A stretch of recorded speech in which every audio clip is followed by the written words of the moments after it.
Hello guys, welcome back to Backbenchers Academy #Mayank sir. और आज हम लोग करने वाले हैं आपका एक और favourite chapter, the union executive का द प्राइम मिनिस्टर। ओके, आज हम लोग उसको करेंगे और मैं थोड़ा स्लो चलूंगा, ओके, जिससे आप लोग उसको समझ भी लो और याद भी कर लो। ठीक है, मैंने आपको पहले भी बोला है, अगर आपको मेरा वीडियो देखना है तो मेरे नोट्स आप ले लो भाई साहब। नोट्स के संग अगर आप वीडियो देखोगे आपको बहुत अच्छा लगेगा। अच्छा, एक और पीस ऑफ इंफॉर्मेशन मैं आपको दे दूं, 15 मार्च 2021 से हम लोग का नया सेशन स्टार्ट हो जाएगा फॉर क्लास 10। ठीक है, वैसे तो सारे सेशन चालू होंगे 9 के लिए भी, 8 के लिए भी, लेकिन स्पेशली क्लास 10 के बच्चों को मैं बता दूं, मार्च 15 से हम लोग चालू कर रहे हैं क्लास 10 की पढ़ाई। तो जिनको एडमिशंस लेने हैं आप ले लो। We do science, maths, history, geography सब मैं ही पढ़ाता हूं, कोई और टीचर नहीं। मैं किसी टीचर को नहीं इन्वॉल्व करता, खाली मैं पढ़ाता हूं। तो maths, science, history, geography, literature, obviously English language literature, ये सारा अपन करेंगे, तो आप एनरोल कर लो। Okay, so let's start the union executive the prime minister. Okay, बहुत सारा मैंने अभी नया जो सिलेबस है उसके हिसाब से मैं करवा रहा हूं आपको, तो आपको अच्छा रहेगा। लेट्स स्टार्ट फटाफट। आपको पता है India follows a parliamentary system in which the prime minister is the presiding head of the government. ठीक है, हम लोग का पार्लियामेंट्री सिस्टम है, मैंने एक क्वेश्चन भी डाला था। तो प्राइम मिनिस्टर जो है वो हेड ऑफ द गवर्नमेंट है। ठीक है, and the chief of the executive of the government, तो चीफ एग्जीक्यूटिव ऑफिसर भी जो है वो प्राइम मिनिस्टर है, वो एग्जीक्यूट करते हैं सब कुछ। The prime minister, if they are not already, shall become a member of the parliament within 6 months of the beginning of his or her tenure. A prime minister is expected to work with other central ministers to ensure the passage of the bills by the parliament. अब ये एक बहुत interesting चीज है। मान लो किसी ऐसा situation create हो गया कि हमको एक ऐसा प्राइम मिनिस्टर अपॉइंट करना पड़ा जो एक्चुअली किसी भी हाउस का मेंबर नहीं है, ना तो लोकसभा का और ना राज्यसभा का। तो क्वेश्चन ये है कि अगर वो किसी भी हाउस का मिनिस्टर नहीं है तो क्या वो प्राइम मिनिस्टर बन सकते हैं? टिक टिक टिक टिक, गुड क्वेश्चन। ना लोकसभा का है ना राज्यसभा का, बन सकते हैं? जी हां, वो प्राइम मिनिस्टर बन सकते हैं। हम उनको प्राइम मिनिस्टर अपॉइंट कर सकते हैं, पर उनको 6 मंथ्स के अंदर, विद इन 6 मंथ्स उनको किसी भी हाउस का मेंबर बनना पड़ेगा, वेदर इट इज राज्यसभा और लोकसभा, कुछ भी हो, उनको 6 मंथ्स के अंदर, ठीक है, उनको वहां पर आपको कहीं ना कहीं हाउस का मेंबर आपको बनना पड़ेगा। ये इंटरेस्टिंग फैक्ट है। ठीक है, तो ये भी चीज आपको याद रखनी पड़ेगी कि ऐसा भी एक तो प्रोविजन है, आप ऐसा कर सकते हैं कि अगर कोई एक्स्ट्रा ऑर्डिनरी सर्कमस्टांसेस आ गया तो हम प्राइम मिनिस्टर को फिर भी अपॉइंट कर सकते हैं।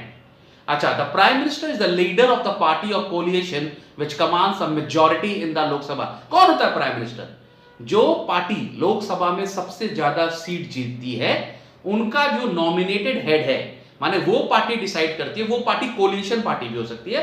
कोलिशन का मतलब हो गया जब दो पार्टी मिलकर एक तो सरकार बनाती है, गवर्नमेंट फॉर्म करती है। वो लोग एक आदमी को चुनते हैं। जनरली वो आदमी पहले से अपॉइंटेड या चुने हुए रहते हैं, देश को पता रहता है कि कौन बनने वाला है, बट वो आदमी प्राइम मिनिस्टर बनता है। जनरली वो अपने पार्टी के प्रेसिडेंट भी हो सकते हैं। ठीक है ना, अपॉइंटमेंट ऑफ प्राइम मिनिस्टर की बात कर ले। प्राइम मिनिस्टर को अपॉइंट कैसे करते हैं सभी को पता है। The prime minister is appointed by the president. ठीक है, and the other ministers are appointed by the president on the advice of the prime minister। माने प्राइम मिनिस्टर को तो प्रेसिडेंट अपॉइंट करते हैं। एक बार प्राइम मिनिस्टर जब अपॉइंट हो जाते हैं तो बाकी सारे जो मिनिस्टर्स हैं वो प्रेसिडेंट साहब को बोलते हैं ये मेरी टीम है। जैसे हमारा क्रिकेट टीम में हमारा जो कैप्टन होता है उसका बहुत बड़ा बात होता है कि मेरी टीम में कौन कौन रहेगा, वैसे ही प्राइम मिनिस्टर डिसाइड करते हैं कि उनके कैबिनेट में और उनकी मिनिस्ट्री में कौन कौन रहेगा, उन सबको प्रेसिडेंट अपॉइंट करते हैं। ठीक है, नाउ एक बहुत इंपॉर्टेंट चीज है formulation of council of ministers, ये हमारे एग्जाम में आएगा। There is a council of minister headed by the prime minister to aid and advise the president in exercise of his functions. माने एक काउंसिल ऑफ मिनिस्टर है, एक तो suppose कर लो एक हाई लेवल अथॉरिटी है। ठीक है, वो authority together with the prime minister who is the head, वो लोग प्रेसिडेंट को बोलते हैं, एडवाइस करते हैं कैसे देश चलाना है। माने काम तो वही करते हैं लेकिन प्रेसिडेंट की तो बात बोलनी पड़ेगी ना, प्रेसिडेंट का तो साइन चाहिए हर चीज में। कोई भी बिल पास होगा प्रेसिडेंट, तो वो लोग प्रेसिडेंट को बोलते हैं ऐसा करो ऐसा करो ऐसा करो, प्रेसिडेंट वो चीज अलाउ करते हैं, वो करते हैं। ये थ्योरेटिकल है, प्रैक्टिकली तो आपको पता है क्या होता है कि प्राइम मिनिस्टर का ही चलता है, president is only a nominal head. ठीक है, the prime minister is appointed by the president who also appoints other ministers on the advice of the prime minister. ये तो अपन ने डिस्कस कर लिया। ठीक है, the council of ministers are usually composed of those ministers who are responsible for the ministry and are usually led by the president of the council of minister, a term that is usually translated as prime minister। माने यहां पर ये बोल रहा है कि जो council of ministers होते हैं वो मिनिस्टर होते हैं जो एक मिनिस्ट्री की रिस्पॉन्सिबिलिटी लेते हैं, और उनका जो हेड होता है, जो उनका जो प्रेसिडेंट होता है, वही प्राइम मिनिस्टर होता है। यहां कंफ्यूज मत हो, मैं कंफ्यूज करने नहीं चाहता, यहां पर पार्टी का प्रेसिडेंट, ठीक है। जैसे फॉर एग्जांपल कांग्रेस पार्टी की जो प्रेसिडेंट है सोनिया गांधी, ठीक है, अगर कांग्रेस जीतती है तो उनका जो प्रेसिडेंट है दैट इज सोनिया गांधी, वो प्राइम मिनिस्टर बनेंगी। ओके, समझ में आ गया? पार्टी का प्रेसिडेंट जनरली प्राइम मिनिस्टर बनता है, he is not the president of the state, या वो हमारे देश का प्रेसिडेंट नहीं है, अपनी पार्टी का हेड। माने तुम्हारी टीम का जो सबसे अच्छा लड़का है उसको हम कैप्टन बना देते हैं, ठीक है। The Council of Ministers exercise the executive authority of the Union government. The Constitution 91st Amendment Act limits the size of the Union Council of Ministers, including a Prime Minister, to be 15% of the total numbers of members of the Lok Sabha. अब जैसे बोलते हैं ना, अगर एक suppose कर लो एक country में सब टीचर ही हो जाएंगे तो स्टूडेंट कौन होगा? वैसे अगर पार्लियामेंट में सब मंत्री बन जाएंगे तो चले, बड़े सब तो मंत्री नहीं बन सकते ना, सब लोग तो एकदम मेन पोजीशन में नहीं आ सकते। तो जो काउंसिल ऑफ मिनिस्टर का उन्होंने हमारे कॉन्स्टिट्यूशन में बोला है कि 15% of the total strength of the Lok Sabha हो सकता है। जैसे फॉर एग्जांपल हमारी लोकसभा में 545 मेंबर्स है, तो उसके 15% हो गए 81, तो 81 काउंसिल ऑफ मिनिस्टर्स हो सकते हैं। काउंसिल ऑफ मिनिस्टर में 81 लोग हो सकते हैं। मैं अभी इसको और अच्छे से आपको समझाऊंगा, जब डिफरेंसेस मैं आपको बताऊंगा 1 मिनट के अंदर में। थोड़ा सा पेशेंस रखो। कहां जा रहे हो? बैठ कर पढ़ो ना। पानी क्यों पी रहे हो इतना? क्यों पी रहे हो पानी? रितेश, पानी क्यों पी रहे हो? ये वाला काम करता है बहुत बार, मैं लोगों को पकड़ लेता हूं पानी पीते पीते। अच्छा, मैं एक दिन को देख रहा हूं बॉल से भी खेल रहा है, बॉल नीचे रख दो, कॉन्सेंट्रेट करो। अच्छा, पबजी खेलना बंद करो, चलो साइड आ जाओ, concentrate on the prime minister, ठीक है। वैसे एक बात बता दो, who is the current prime minister of India? सोचो, बहुत डिफिकल्ट क्वेश्चन है। हमारा देश का प्रधानमंत्री कौन है? बहुत डिफिकल्ट है, सोचो। Okay, let's continue. All ministers have to be members of either house of the parliament. Non-members can also be chosen as ministers, but such person must get themselves elected for or nominated to either house within a period of 6 months. ये वही वाली बात है, हम चाहें तो हम किसी को मिनिस्टर भी बना सकते हैं। मेरे ख्याल से रामविलास पासवान एक ऐसे थे कि जो इलेक्टेड नहीं थे, लेकिन उनको मिनिस्टर बनाया गया था। अभी वो नहीं रहे, लेकिन फिर वो 6 महीना के अंदर, मिनिस्टर का भी वही प्राइम मिनिस्टर जैसा है कि अगर आप किसी ऐसे आदमी को भी मिनिस्टर बना सकते हो जो एक्चुअली लोकसभा या राज्यसभा का मेंबर नहीं है, लेकिन उसको 6 महीना के अंदर तक या तो नॉमिनेट होना पड़ेगा या इलेक्ट होना पड़ेगा, किसी भी हाउस में वो नॉमिनेट या इलेक्ट होकर आ सकता है। Okay, there are 3 categories of ministry. यार हमारे मिनिस्ट्री 3 कैटेगरी है, cabinet ministry, ministers of state and deputy ministers. ये 3 मेन कैटेगरी होते हैं। कैबिनेट मिनिस्टर जो होते हैं ना, वो सबसे इंपॉर्टेंट होते हैं, ठीक है। The ministers of the cabinet, they hold major portfolios.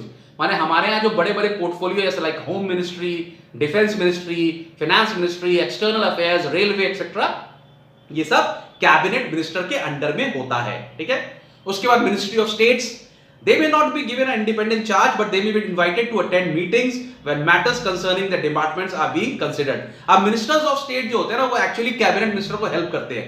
वो किसी मिनिस्ट्री के हेड नहीं होते, लेकिन वो उसमें हेल्प करते हैं। तो कभी मीटिंग होती है तो उनको बुला लिया जाता है। और डेप्यूटी मिनिस्टर्स जूनियर मिनिस्टर्स होते हैं, they are placed under the senior ministers whom they are to assist. तो डेप्यूटी मिनिस्टर का काम है सीनियर मिनिस्टर को हेल्प करना। फॉर एग्जांपल हम लोग के जो क्या नाम है, जो होम मिनिस्टर साहब है, ठीक है, अमित शाह जी, अब वो तो सब जगह नहीं जा सकते ना, वो होम मिनिस्टर है, तो उनको अपने अंडर में चाहिए ना काम करने वाले लोग, तो वो अपने अंडर में मिनिस्टर्स ऑफ स्टेट रखते हैं, जिनके अंडर में डेप्यूटी मिनिस्टर रहते हैं, तो वो सारा इंफॉर्मेशन अमित शाह जी को पहुंचाते हैं। तो एक चेन की तरह काम करते हैं ये लोग। Okay, but the cabinet minister जो है, होम मिनिस्ट्री हमारे अमित शाह जी के पास में है, तो अमित शाह जी को सारा इंफॉर्मेशन सारा ऐसा चैनल से मिलता है। अब हमारे एक आईसीसी में बहुत इंपॉर्टेंट क्वेश्चन है, what is the distinction between council of ministers and the cabinet? ठीक है, काउंसिल ऑफ मिनिस्टर और कैबिनेट में क्या फर्क है? तो हम बोल सकते हैं सेल का कैबिनेट जो होता है ना, वो न्यूक्लियस होता है, ठीक है, यू नो द न्यूक्लियस।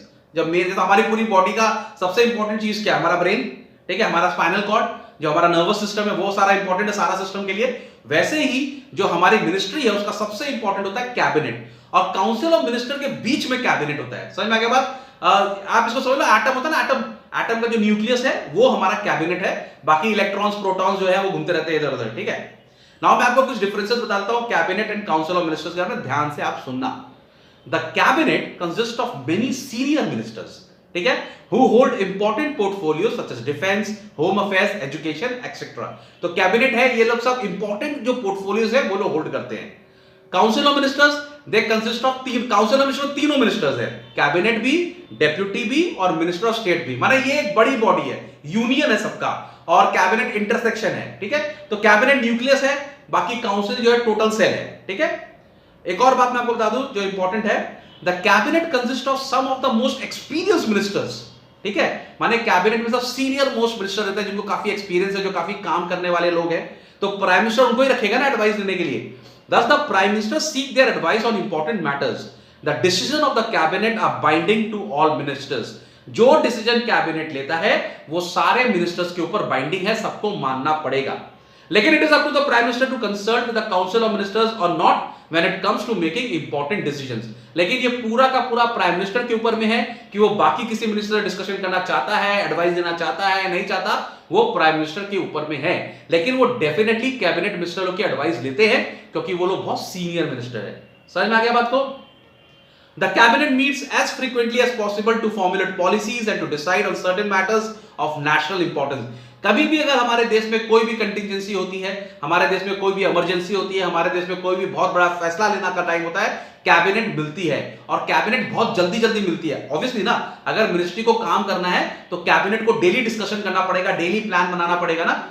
जैसे हमारे घर में हमारे दादाजी, हमारे पापा, हमारे चाचा हमेशा बैठ के करते थे घर कैसे चलाना है, ठीक है। हम लोग सब वहां पे डेप्यूटी मिनिस्टर, हम लोग का तो काम खाली जा पानी ला ये कर वो कर, लेकिन हमारे घर का जो कैबिनेट है वो हमेशा डिसीजन लेता है। तो जितनी बार हमारे घर के बड़े अगर बैठेंगे संग में डिसीजन लेंगे, उतने अच्छे से हमारा घर चलेगा। सिमिलरली जो कैबिनेट है वो जितनी बार बैठेगी अच्छे डिसीजंस में, इसका मतलब ये भी है कि प्राइम मिनिस्टर बहुत अच्छे हैं, वो सबका बात सुनते हैं, सबको लेकर चल रहे हैं संग में, तो कैबिनेट जितना मिलेगा उतना अच्छा है। लेकिन काउंसिल ऑफ मिनिस्टर्स की मीटिंग रेयर होती है, सबको बुला के मीटिंग करना, यार चाय नाश्ता का भी तो खर्चा है ना क्यों करे इतना खर्चा, ठीक है। Next, the size of the cabinet is about only 15 to 20 ministries. माने घर के जो इंपॉर्टेंट लोग हैं, जो पार्टी के, जो कैबिनेट के जो लोग हैं, वो कम ही होंगे ना, खाली वाइटल पोजीशंस पे ही लोग होंगे, तो ज्यादा से ज्यादा 15-20 इतने ही मेंबर होते हैं कैबिनेट में। लेकिन काउंसिल ऑफ मिनिस्टर में ऑब्वियसली कोई बड़ा काउंसिल है तो उसमें 60 से लेकर 70 मेंबर्स हो सकते हैं, ठीक है। तो ये कुछ डिस्टिंक्शंस हैं बिटवीन, क्या बोला मैंने आपको, the cabinet and the council of ministers. इसको अच्छे से कर लेना, ये एग्जाम में आएगा, ठीक है। अब हम लोग बात कर रहे थे टेन्योर ऑफ ऑफिस की। टेन्योर ऑफ ऑफिस मतलब ऑब्वियसली अपन को पता है प्राइम मिनिस्टर जो हमारी गवर्नमेंट है 5 साल के लिए चुनी जाती है, ठीक है। और the council of minister is collectively responsible to the house of the people, ठीक है। और council of minister totally collectively responsible है। Therefore the president can not dismiss a prime minister as long as he enjoys the support of the majority in the Lok Sabha. Generally 5 साल के लिए चलती है, और अगर हमारे हाउस में हमारे प्रधानमंत्री को मेजॉरिटी वोट मिलता है, मेजॉरिटी सपोर्ट मिलता है, तो प्रेसिडेंट उनको नहीं हटा सकते, ठीक है। As far as other ministers are concerned they will be dismissed by the president on the prime minister's right. लेकिन और बाकी जो मिनिस्टर है, माने सरकार तो 5 साल चलेगी, प्रधानमंत्री के पास अगर सपोर्ट है, अगर उनके पास मोर देन मेजॉरिटी से ज्यादा सपोर्ट है, तो उनको प्रेसिडेंट हटा नहीं सकते। लेकिन अगर प्राइम मिनिस्टर किसी को हटाना चाहे, किसी मिनिस्टर को हटाना चाहे, तो प्रेसिडेंट को बोल सकता है कि आप इसको हटा दीजिए, मुझे ये नहीं चाहिए, वो पॉसिबल है, ठीक है। अब हम लोग बात करते हैं position, power and functions of the prime minister की। लेकिन ये बहुत इंटरेस्टिंग है, हमको प्राइम मिनिस्टर का जो फंक्शन है ना इंडिविजुअली पढ़ना पड़ेगा, ठीक है। तो हम लोग ये नेक्स्ट वीडियो में करें। ये वीडियो कितना देर का हो गया, मेरे ख्याल से 14-15 मिनट का वीडियो हो गया, तो हम लोग इसको अभी यहीं पे रोकते हैं। नेक्स्ट वीडियो में हम लोग बात करेंगे position, power and functions of the prime minister की। मैं छोटा वीडियो इसके लिए बनाता हूं क्योंकि बहुत जन बोलते हैं सर छोटा देख के लोग पढ़ते हैं। चलो ठीक है, जैसा आप खुश रहो वैसे रहे। अच्छा, नोट्स ले लो, नोट्स बहुत का है। और दूसरा बात, जो बच्चे भी क्लास 10 में जा रहे हैं, या अब जो आप लोग के छोटे भाई उनको बता दो, 15 मार्च से हमारा क्लास 10 का बैच, 9 का बैच, 8 का बैच सब चालू हो जा रहा है। लेकिन स्पेसिफिकली 15 मार्च से क्लास 10 का बैच चालू हो रहा है, तो जल्दी जल्दी जल्दी एनरोल हो लो। बाय।